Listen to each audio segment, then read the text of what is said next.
suppose we should return to the cage.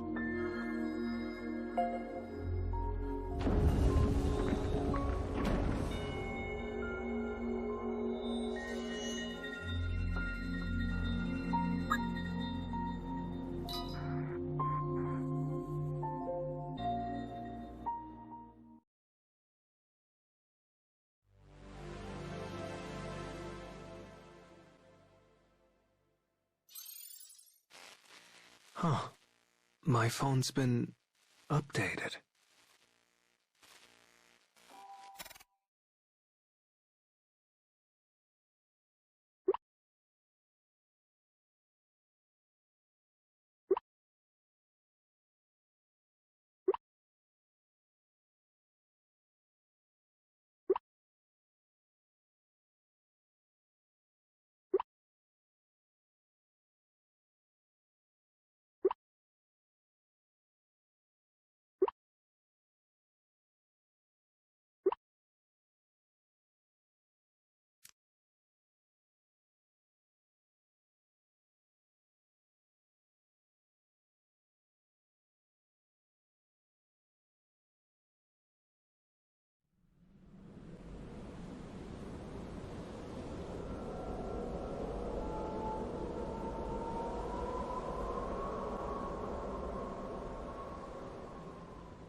Oh my, this is just lovely.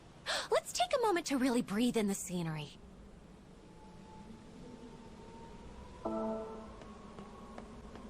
Let's not. We need to gather Luna fragments. Hey, bucko. If you talk back to Mama, you're gonna pay. Oh, it's all right, dear. Let's do as he says and hurry on.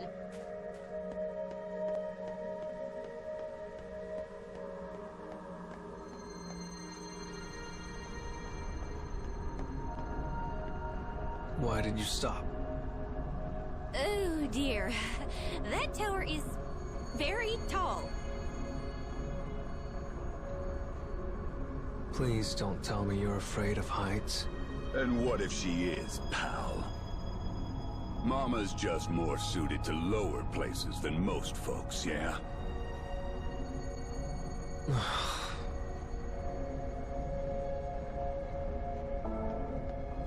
Oh, it's nothing, really.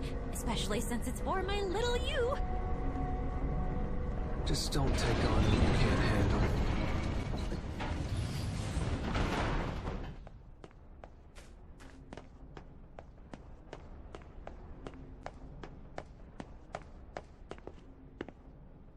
It's a dead end. Though, I bet that contraption does something. I bet it does. Let's give it a push.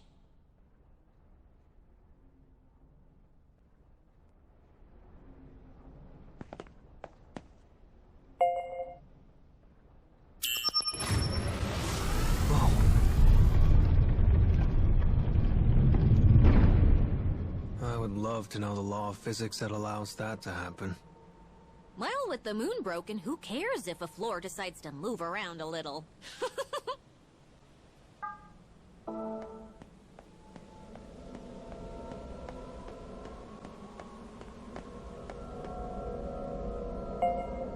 And here we are at the Dark Scarecrow. Let's get down to it, shall we? Does this thing contain the same past as the last one? The one with all the people who use magic?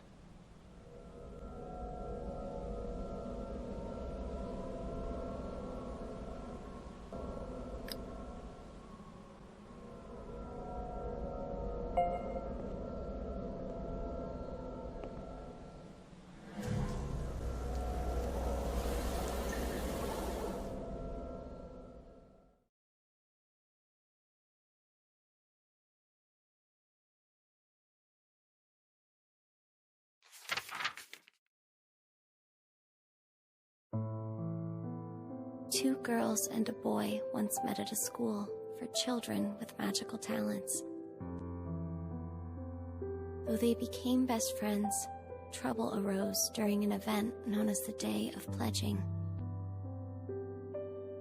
On that day, their star-crossed feelings spiraled out of control and changed their lives forever. boy perished, and one of the girls vanished, events that seemed to spell the end of the friendship. Near the witch's village, a deep wood lies enshrouded in a thick and heavy mist.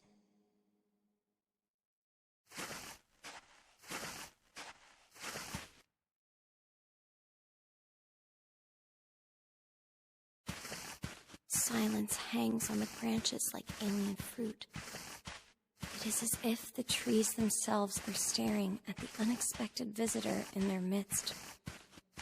For at this very moment, the creature, and it, makes its way deeper into the wood. It is nervous, its steps uncomfortable. Finally, the creature arrives at a mirror standing sentinel within the wood. When it sees the image within, it reflexively rejects the vision. For the creature harbors a deep and all-consuming loathing of its own visage. As if attempting to hide the filth it sees, the creature drapes a white sheet over its figure.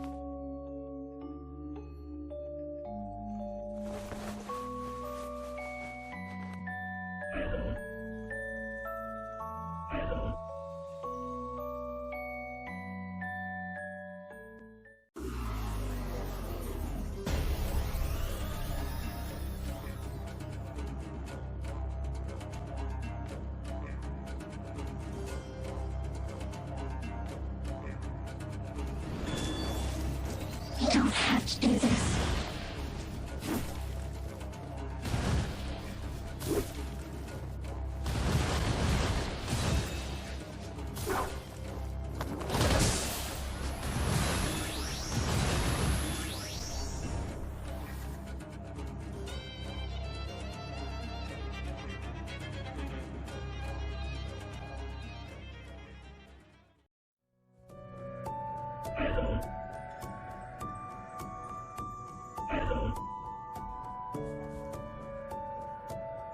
The shadow within the mirror calls out to the creature wearing the white cloth. The shadow names the creature before it a werebeast, a thing beyond all comprehension. A smile slithers across the shadow's face, as though no secret can be hidden from its gaze. You wish to be human, yes? The shadow's tone is thick, the words viscous. They worm their way around the heart of the werebeast, poking and prodding with irresistible cruelty.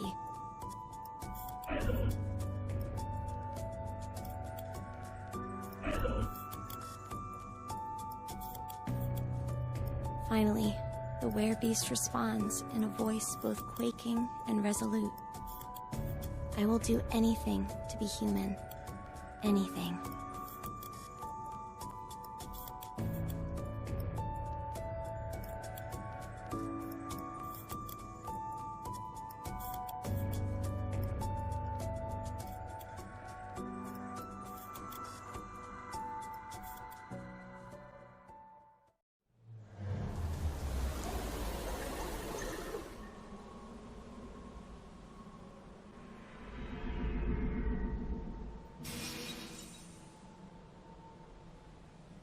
Oh dear. Looks like it's the past of a beast this time. Yeah, although it sure looked like the same world as last time to me.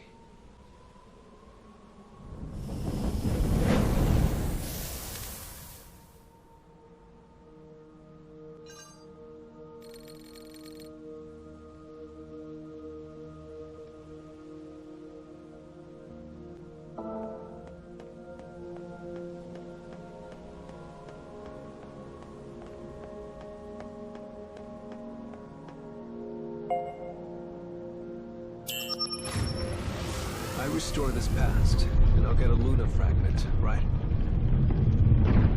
Just so, you clever boy.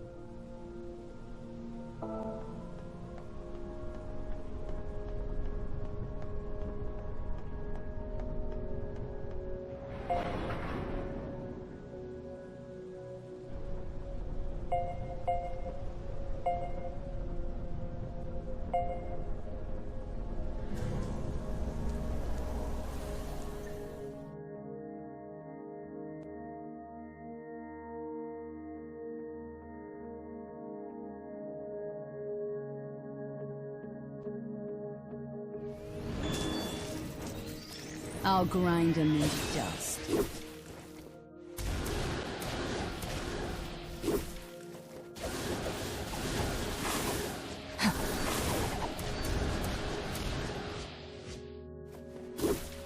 Did that work?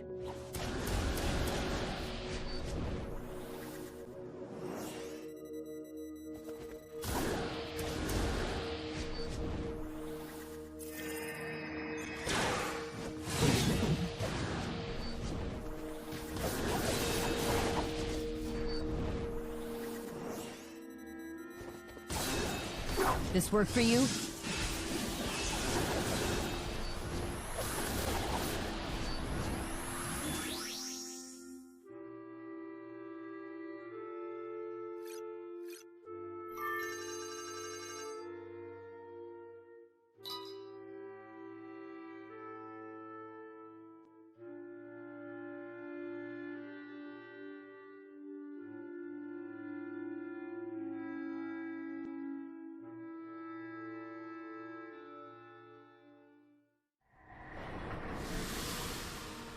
So that beast wore a sheet over itself, too.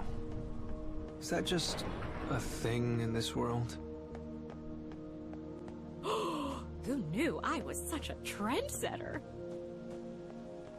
Ain't nobody a bigger fashionista than my mumsy. I think we're losing the plot here.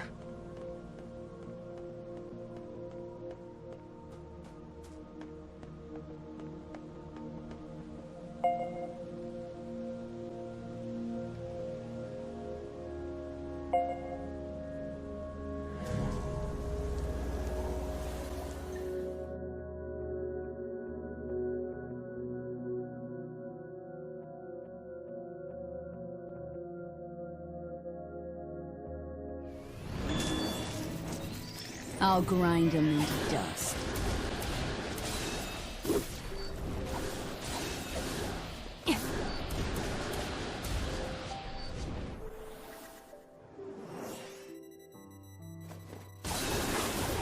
Here I go. Yeah.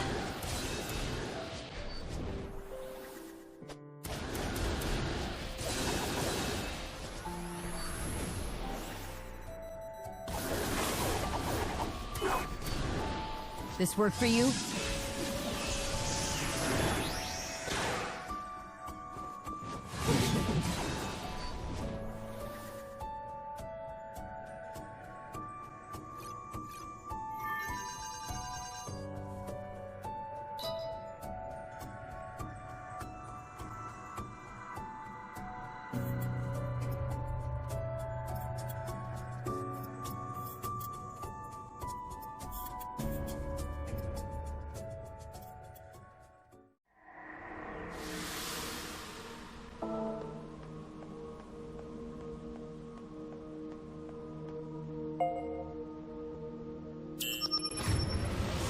Right then, once we reach the top, we go to... I wish I could help Mama out more. If only I knew my way around the cage.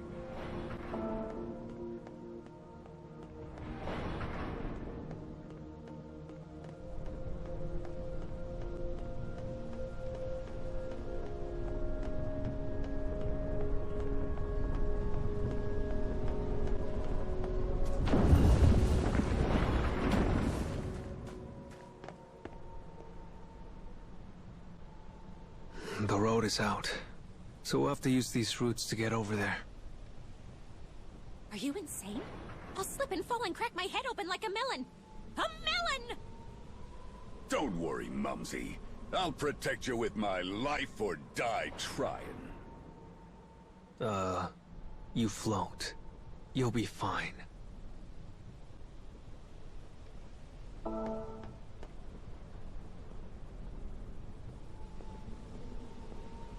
Don't look down, don't look down, don't look down!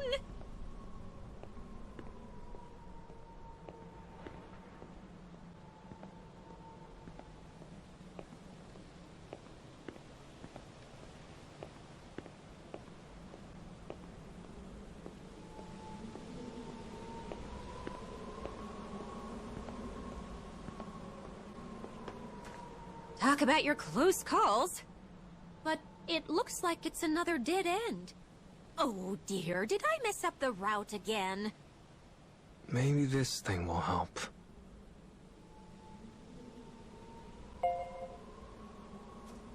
Wait, what the?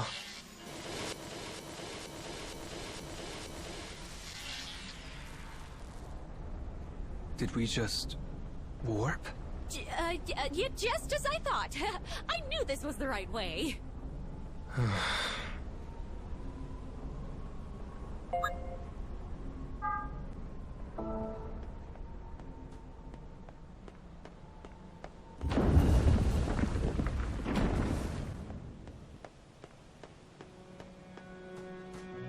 Skyscrapers.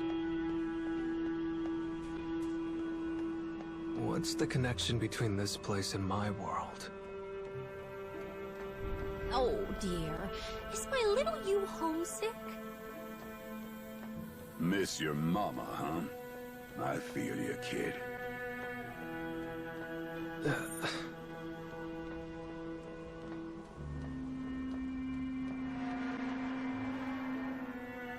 Hold on. I've got a bad feeling about these stairs.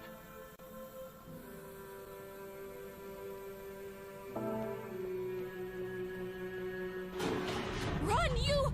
Run!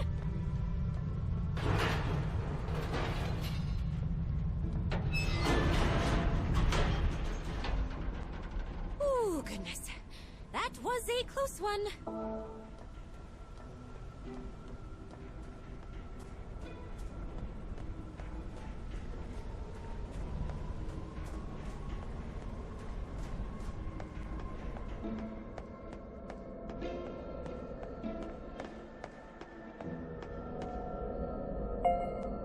Oh, anywho, let's pick ourselves up and get back to it. Right. I can't die until I find every last fragment.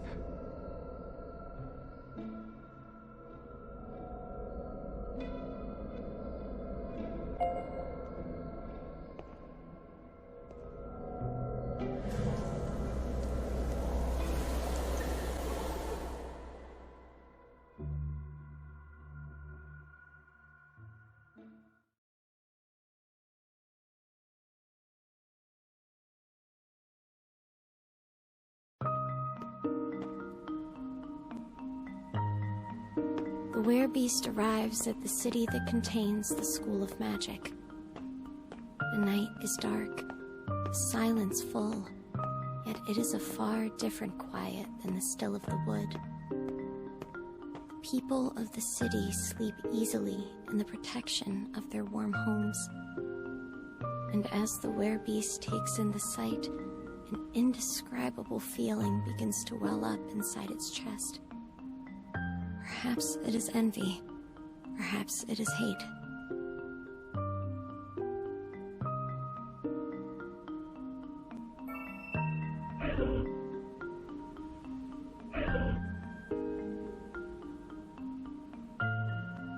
When it gazes into a dusty window, it sees the shadow staring back. The werebeast does everything that is asked of it. Also, it might fulfill its own singular desire.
Commencing mission.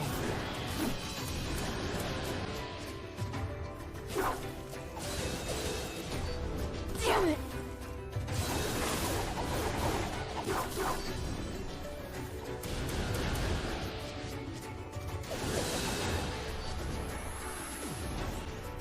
What? More?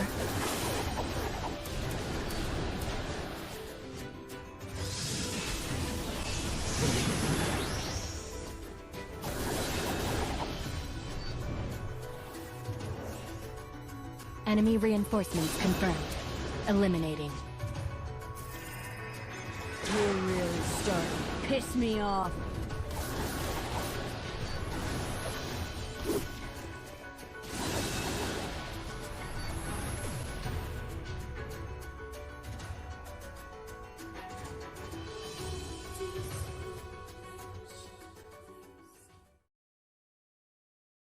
The townsfolk's howls of rage shatter the night. The terrified werebeast slips into the dark and makes its way back to the wood.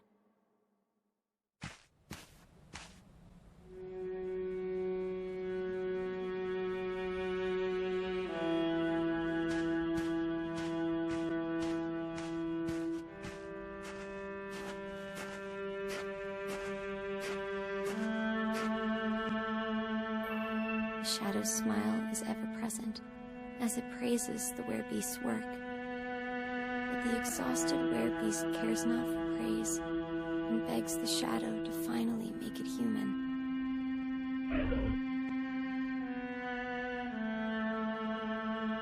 The shadow is not finished. Oh no. Instead, it makes one final demand. Before I make you human, you must snuff out the lives of 100 magic users.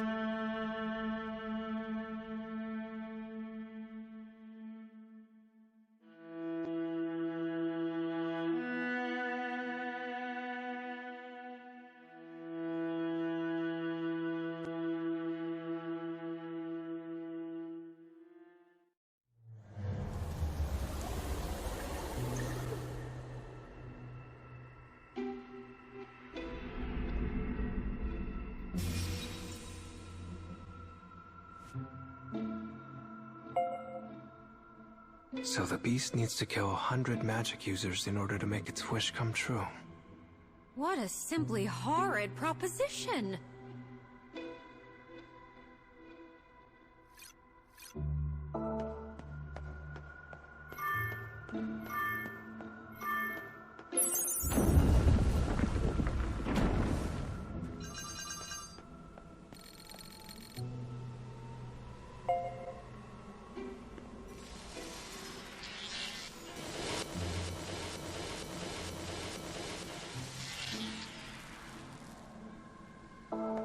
All this warping is making me dizzy.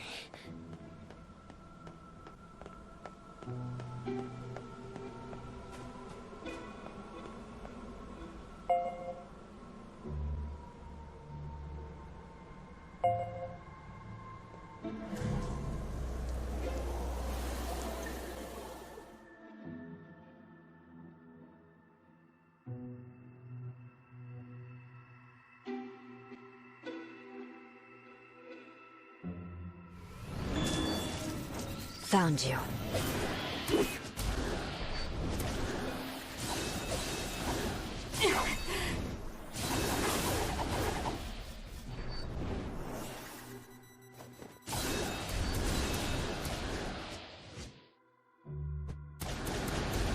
How you like that?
was...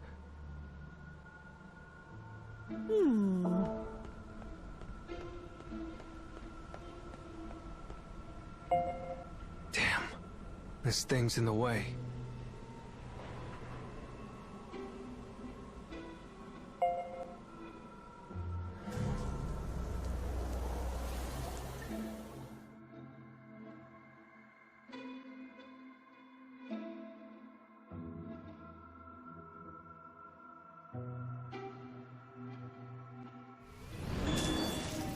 I'll grind him into dust.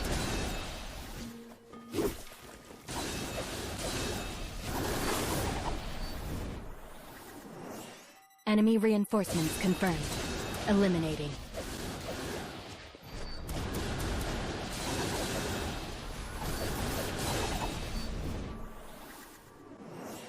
What? More?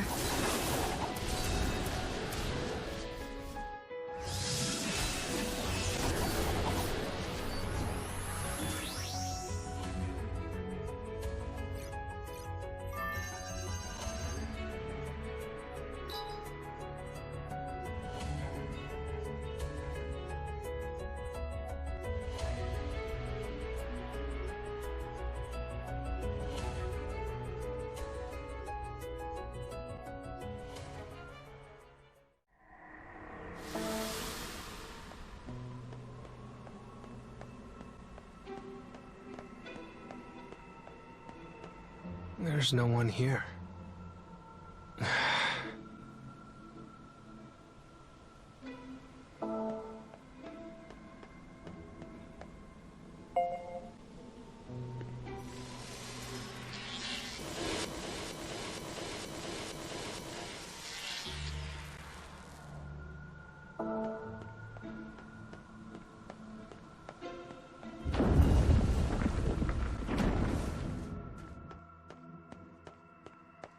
Look at all these cells. Is the cage a place where criminals get locked up? Oh, we wouldn't be here if that was true now, would we?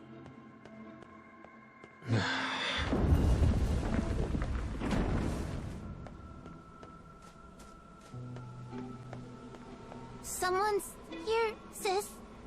This is too dangerous. You need to hide.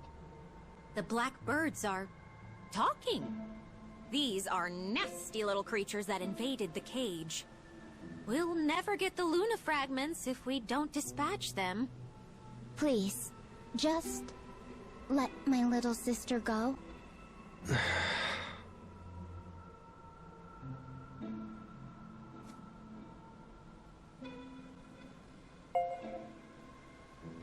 Please, please just don't hurt my little sister.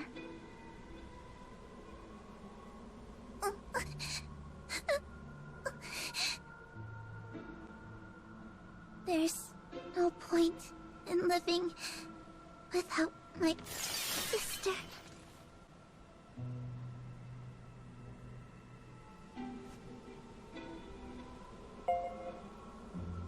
I'm sorry. I just... There was no other way.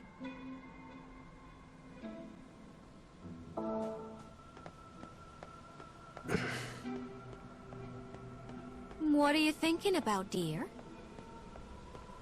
The birds reminded me of how my sister used to look out for me as a kid. Oh, you have a big sister! Is she adorable like you? I... don't know.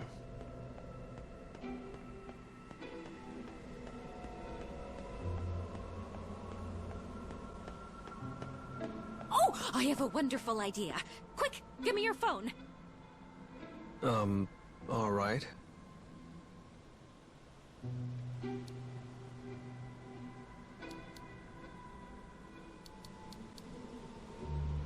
Hey, what are you doing?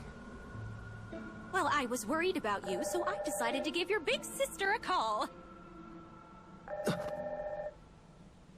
Knock it off. I'm sorry, you. I just wanted to cheer you up. Afraid I can't let this slide, kid.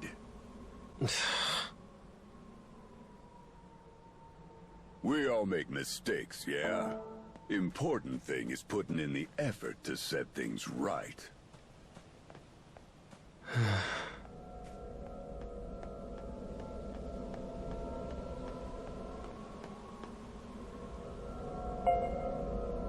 I, may have been a little harsh back there.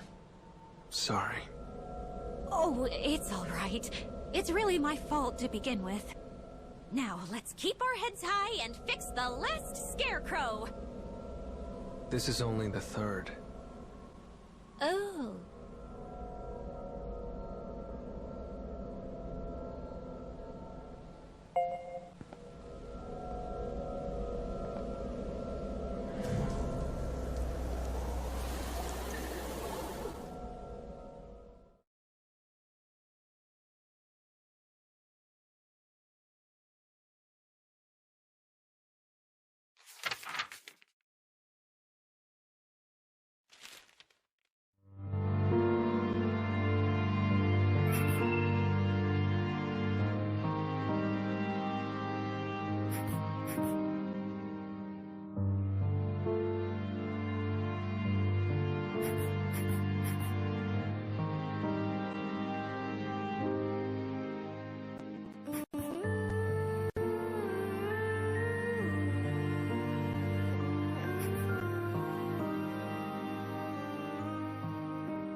The air in the wood hangs strangely ominous. Branches bend, leaves rustle. Critical whispers drift sinister on the breeze. They speak of atrocities, of arrogance. But the werebeast pays them no mind as it trundles deeper into the wood.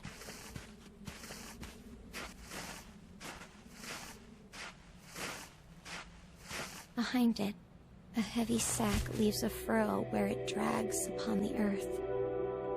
Inside it is the corpse of a magic user. As the 99th victim falls, the shadow raises its voice in a spasm of utter glee and delight.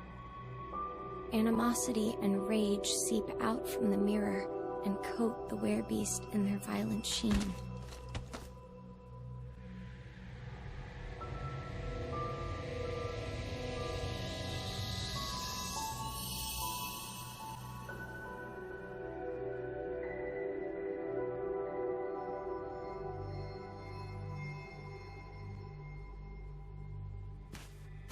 When the werebeast awakens from her stupor, a familiar witch stands before her.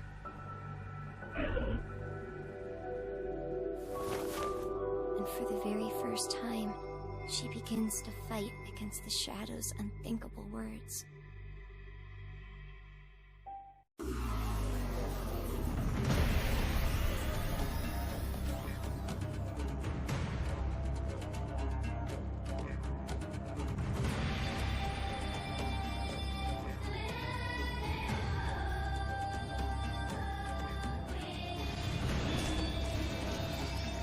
Commencing mission.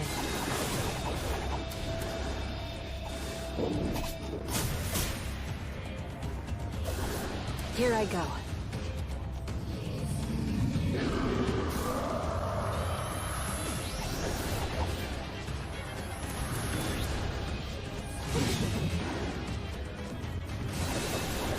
What a pain.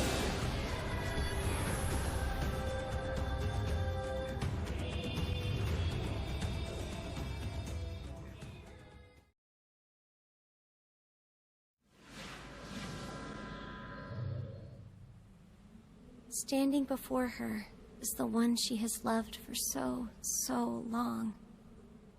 The girl with the wavy hair. The frantic werebeast attempts to string words together, praying they will reach the girl. I will do anything for you. I will be perfect for you. Just please love me. Please. When the voice reaches the girl with the wavy hair, realization grabs her by the throat. Oh God. Oh my God. This monster, it's my best friend.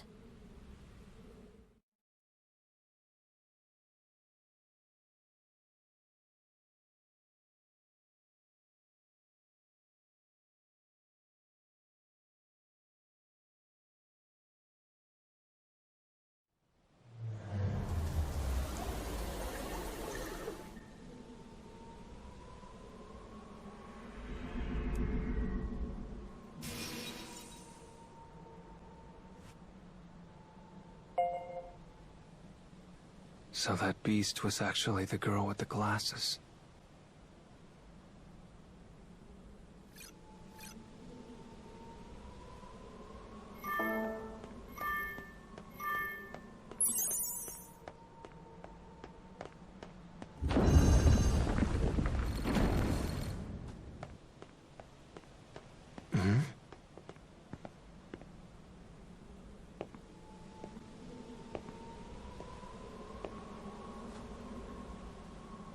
What's a telescope doing here? Wait. We used this to look at stars back when I was a kid. We all took turns. And then I'd always try to show off everything I knew about the stars. Oh, what a lovely memory. We should look at the stars ourselves sometime. I'd rather look at Mama than some dumb ball of hot gas.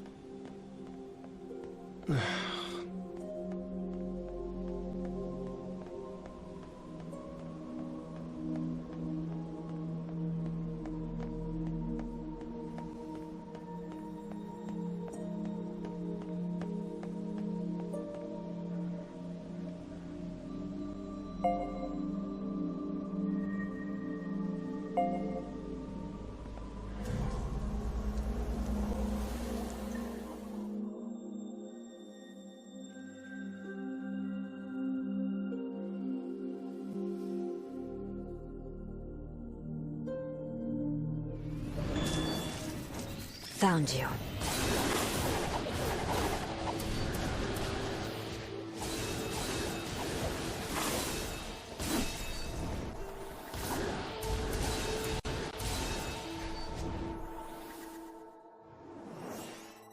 Enemy reinforcements confirmed. Eliminating.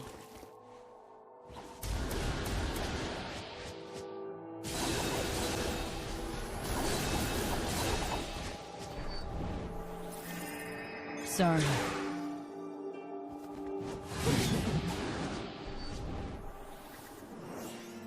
What, more?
Commencing mission.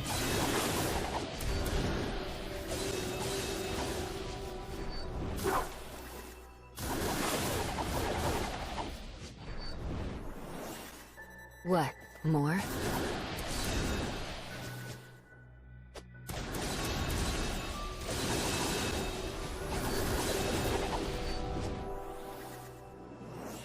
More of you come to die?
Crow should be just ahead. Which means we'll finally get that Luna fragment.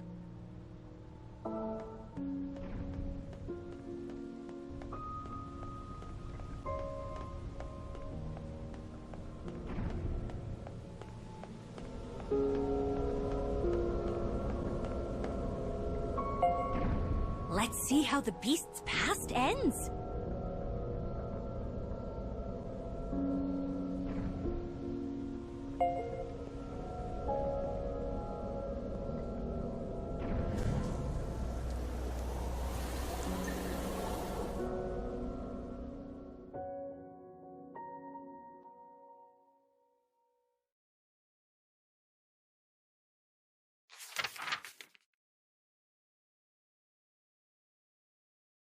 In the ruin of a wood, the girl with the wavy hair stands before her best friend, the once bespectacled girl who has now assumed the form of a beast.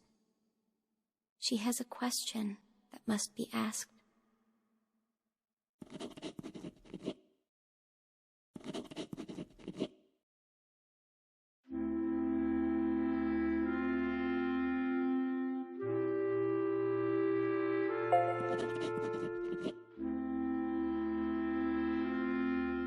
Upon hearing the answer, the girl hangs her head low.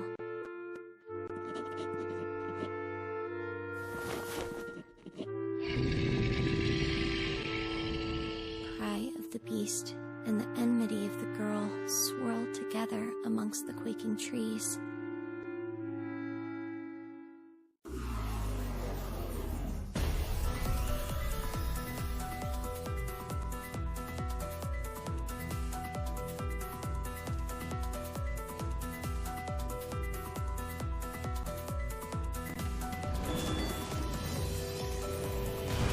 I can't believe I thought you were my best friend.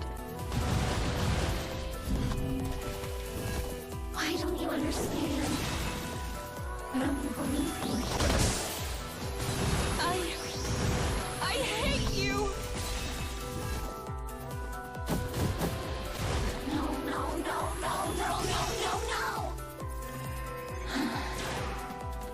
Banish the evil to disappear.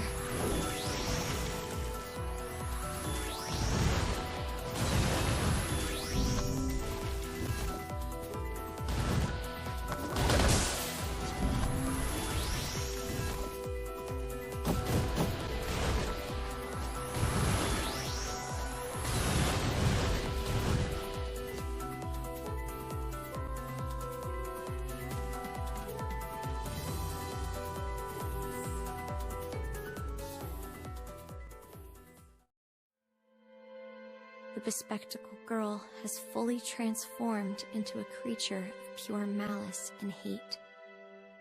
As her best friend collapses to her knees, she directs a spell at her.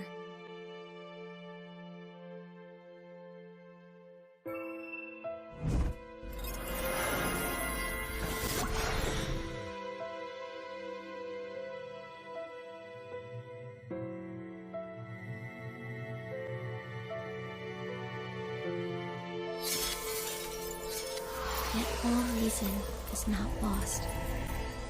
Tears pool in her eyes, her fists unclench.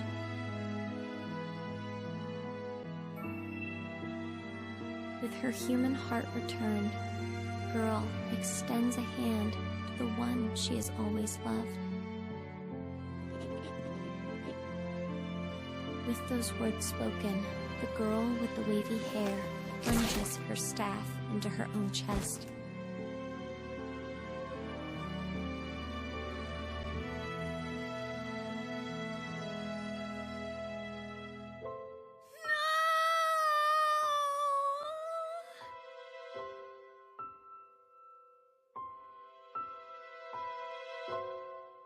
The pitiful beast clings to the weathered and clouded mirror, begging for salvation. But the glass remains silent. The only sounds are the wails of the beast as they echo about the wood.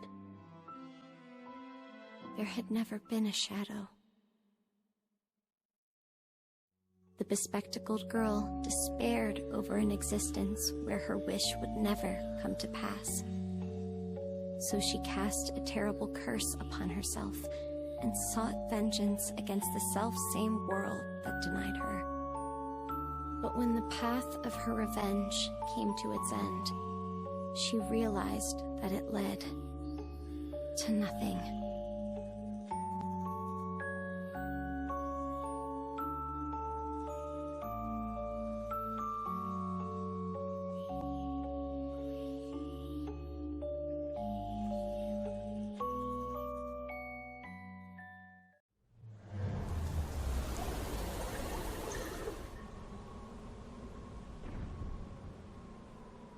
Best friends, reunited at last.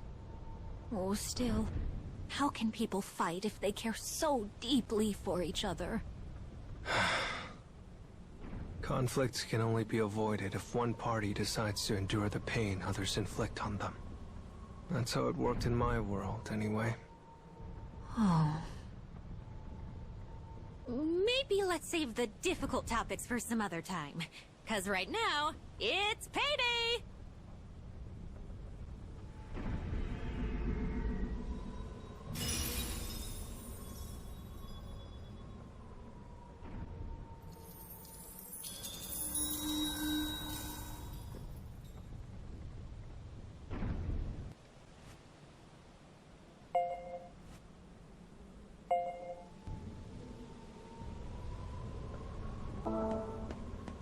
If I keep going...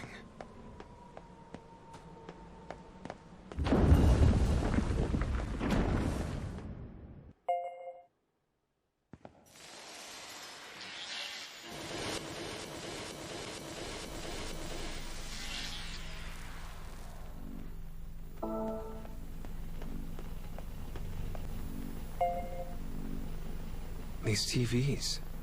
So next it'll be my... Facing the past is the responsibility of the one who desires to change it.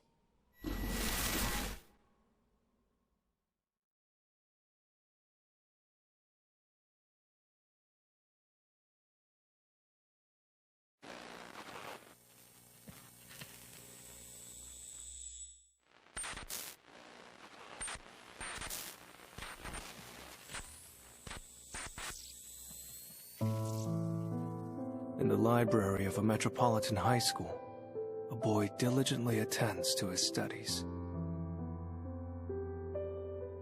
When he visits his mother in the hospital, he remains quiet, speaking only when necessary. She is bedridden as a result of her husband's abuse. The boy has devoted his life to becoming a doctor, so he might save his beloved mother's life.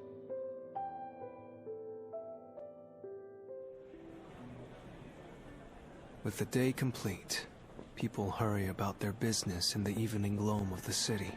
The boy walks alone in the street, surrounded by a noise and light and life that is a far cry from the typical silence of the night. After studying at a cafe, he heads for work.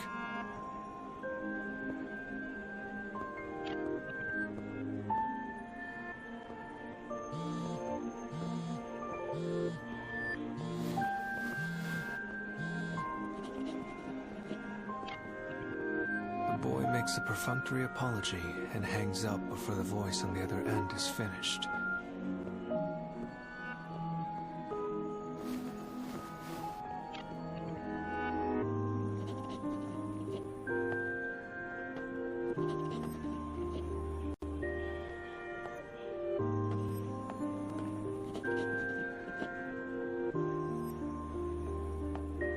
A familiar loathing for society passes across his features as he jogs down the street.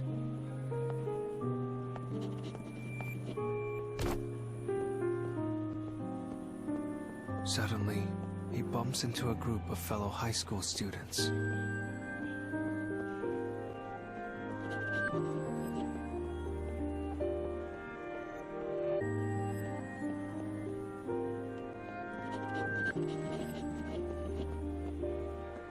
chatter and squeak like startled insects, organisms barely worthy of the miracle of life.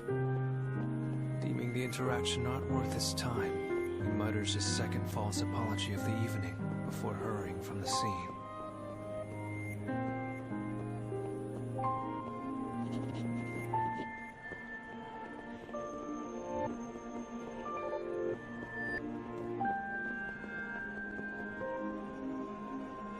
He is saving up for medical school in the hopes he might somehow restore his mother to health. He studies until words blur across the page, then works multiple jobs to save tuition money. Fatigue is a constant companion, joy an enemy. His life, his seemingly endless life, is nothing but stress.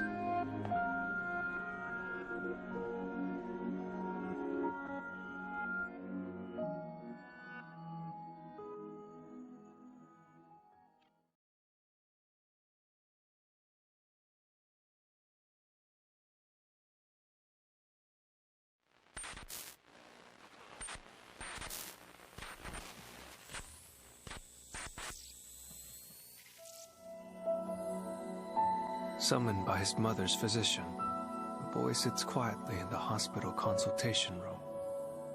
The man opposite slowly begins to speak.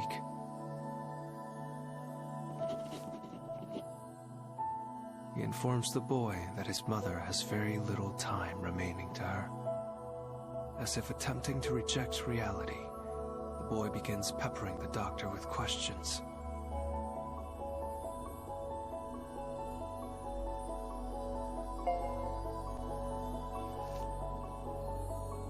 The doctor explains that his mother's congenital heart condition is worsening by the day. As he delves into the situation in detail, the solution becomes increasingly clear.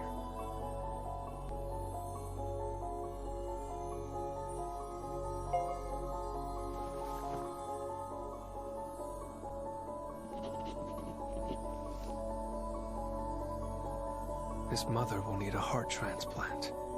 It is the only thing that might save her. Yet there are many hurdles to overcome, including finding a donor and paying for the procedure.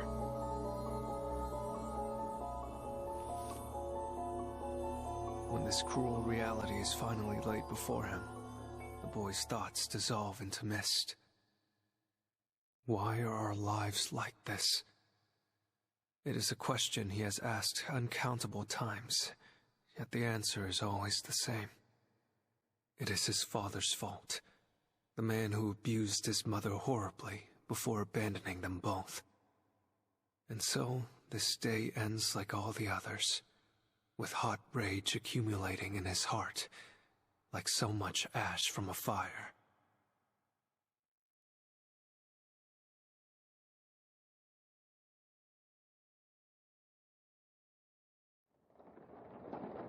The beeping of the cardiograph serves as proof that his mother yet lives.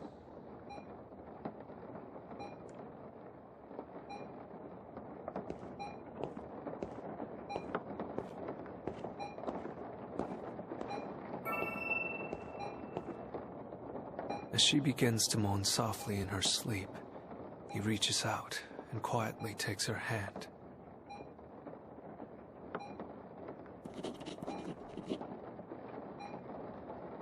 At this moment, he notices something. His own heart is beating in time with his mother's cardiograph. As realization spreads across his face, he places his free hand over his chest. If it's a heart you need,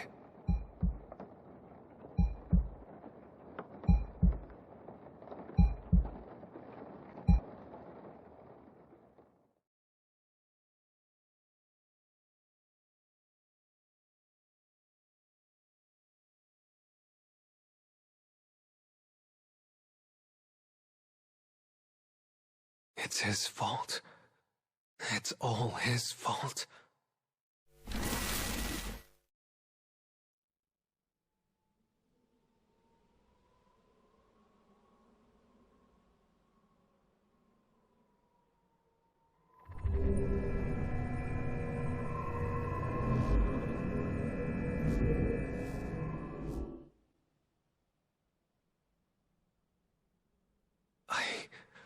I would do anything for my mom. My own life would be a cheap price to pay for hers. Poor you.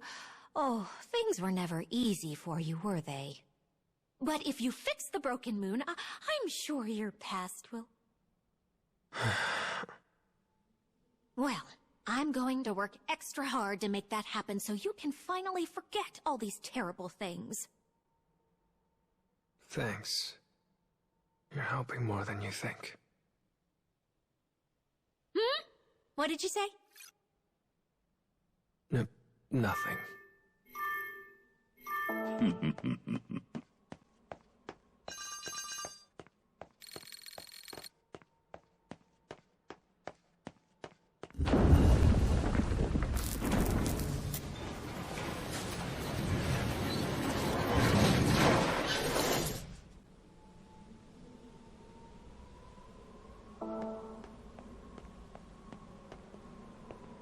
All right, it's time to go.